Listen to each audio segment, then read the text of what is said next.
नमस्कार किसान साथियों। आज की वीडियो में हम बात करने वाले हैं जो किसान भाई यूरिया लगाते हैं अपनी फसलों में, वो किस प्रकार से लगाना चाहिए, क्या सावधानियां हैं उस टाइम हमें जो रखनी चाहिए, और कितनी मात्रा में यूरिया हमारी फसलों को उसकी आवश्यकता रहती है। कहीं आप गलत तरीके से तो नहीं लगा रहे हैं, कहीं आप ज़्यादा मात्रा में आप अपने खेत में यूरिया तो नहीं डाल रहे हैं। आलू की फसल में सबसे पहले हमें ये समझना होगा कि हमने आलू लगाए हैं या गन्ना बोया है खेत में। होता क्या है, क्योंकि काफ़ी किसान मैंने देखे हैं 15 किलो 20 किलो प्रति बीघा के हिसाब से अपने आलू की फसल में यूरिया को डालते हैं, जो कि बहुत गलत है। अगर मैं आलू की फसल की बात करूं तो यूरिया का अधिक इस्तेमाल करने से आलू की फसल में आपको काफ़ी नुकसान उठाना पड़ सकता है।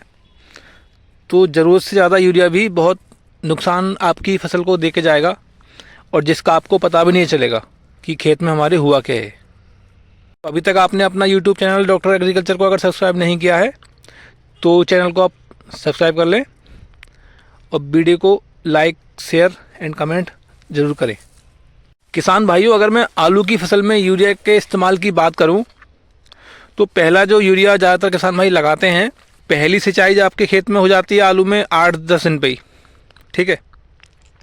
दूसरी जो सिंचाई खेत में हमारे होगी तब तक पौधे आलू के ऊपर निकल आते हैं 5-6 इंच तक। जब तक पूरी तरह से पूरा खेत हमारा निकल के ऊपर ना आ जाए तब तक हमें इस्तेमाल यूरिया का नहीं करना चाहिए, ठीक है। जैसे ही एक बार पूरा खेत हमारा निकल के आ जाए बाहर, तब हमें अपने खेत में दूसरी सिंचाई पर 5 किलो प्रति बीघा के हिसाब से यूरिया का जो इस्तेमाल है हमें दोस्तों करना चाहिए। लेकिन होता क्या है, ज़्यादातर किसान भाई करते क्या हैं कि अपनी आलू की फसल में 15 किलो प्रति बीघा से लेकर 20-20 किलो प्रति बीघा तक, मतलब कि 1 एकड़ में 2-2 कट्टे तक वो डालते हैं शुरू में, ठीक है ना। इसके आपको काफ़ी भारी नुकसान उठाने पड़ सकते हैं बाद में। तो ज़्यादा यूरिया नहीं लगाना है हमें अपनी फसलों में, बहुत हिसाब से लगाना है अपनी फसल में यूरिया। अब मैं अगर बात करूं कि दूसरा जो यूरिया आप तीसरी सिंचाई से पहले आप लगा दें, पौधों को नाइट्रोजन की आवश्यकता शुरुआती स्टेज में होती है शुरू के 50 दिन तक, ठीक है। शुरू के 50 दिन तक आपको यूरिया देना है, तो आप शुरू के 50 दिन तक दे दें अपनी फसल को। उसके बाद यूरिया की पूर्ति जो यूरिया कट्टा आता है उसके द्वारा ना कराएं। तो अगर मैं तीसरी सिंचाई पर बात करूं यूरिया की, तो उसमें भी आपको जो डोज रखनी है यूरिया की वो 5 किलो प्रति बीघा के हिसाब से ही रखनी है। 5 किलो प्रति बीघा काफ़ी है, आपको सुनने में बहुत कम लग रहा होगा, लेकिन जो सही डोज़ है इसकी बहुत अच्छी डोज़ रहेगी। 5 किलो प्रति बीघा, पौधों को इतनी ही आवश्यकता रहती है। ज़रूरत से ज़्यादा अगर हम यूरिया का इस्तेमाल करेंगे अपने खेत में तो जो आप देख रहे होंगे जैसे गूले झप जाते हैं बाद में आके, तो नीचे के जो पत्ते हैं वो बहुत जल्दी उन पर पीलापन आता है निकल के बाहर, वो बहुत जल्दी ख़राब से होने लगते हैं नीचे की तरफ, ठीक है ना।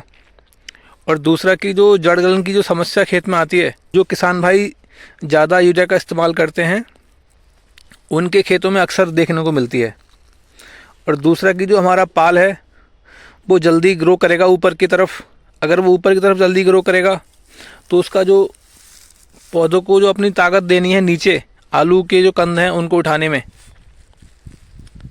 उस पर वो ताकत नहीं जा पाएगी, जिससे कि बाद में हमारा जो आलू का साइज़ है वो भी छोटा रहेगा। जो यूरिया की सही डोज है वो 5 किलो प्रति बीघा के हिसाब से काफ़ी है, पर्याप्त है, ठीक है ना। ज़्यादा यूरिया लगाने से अपने खेत में आप जो आलू का कंद है वो छोटा रह जाएगा, क्योंकि जो पौधा है वो सब ऊपर को चलेगा, फिर नीचे उसकी ताकत पूरी तरह से नहीं जा पाएगी, ठीक है ना, जिसका आपको नुकसान उठाना पड़ेगा बाद में। फिर आप बोलोगे कि ज़्यादा साहब हमारा आलू का मोटा साइज नहीं मिला हमें। किसान भाइयों, आलू की फसल में तीसरे यूरिया का हमें कब प्रयोग करना चाहिए और कैसे? क्योंकि तीसरी यूरिया के प्रयोग के समय आलू के जो गूल हैं वो झप जाते हैं पूरी तरह से, ठीक है। अब आप ऊपर से यूरिया फेंकते हैं, अगर वो नीचे नहीं पहुंचा यूरिया, पत्तों पर चिपक गया तो पत्तों को जला देगा बुरी तरह से, की फसल को इससे हानि पहुंच सकती है। तो जो सबसे अच्छा तरीका जो बता रहा हूँ आपको, जहाँ से आपके खेत में पानी आता है जो बड़ा होता है, आप वहाँ पे अपना एक कट्टा रख दें, जितना आपका खेत है उसी हिसाब से आप बांट लें 5 किलो प्रति बीघा के हिसाब से। उतना एक बैग जहाँ से मेन पानी हमारा आ रहा है वहाँ रख दें खेत के पास, और अपने आप वो हल्के हल्के घुलते घुलते पूरे खेत में पानी के साथ बहुत अच्छे तरीके से फैल जाएगा किसान भाइयों। तो आपको जो तीसरे यूरिया का इस्तेमाल करना है वो आपको बड़ा में डाल दें आप उसको, कट्टे को पूरे को, और वो अपने आप घुलता रहेगा पानी के साथ हल्के हल्के हल्के। सबसे अच्छा तरीका ये रहेगा आपका।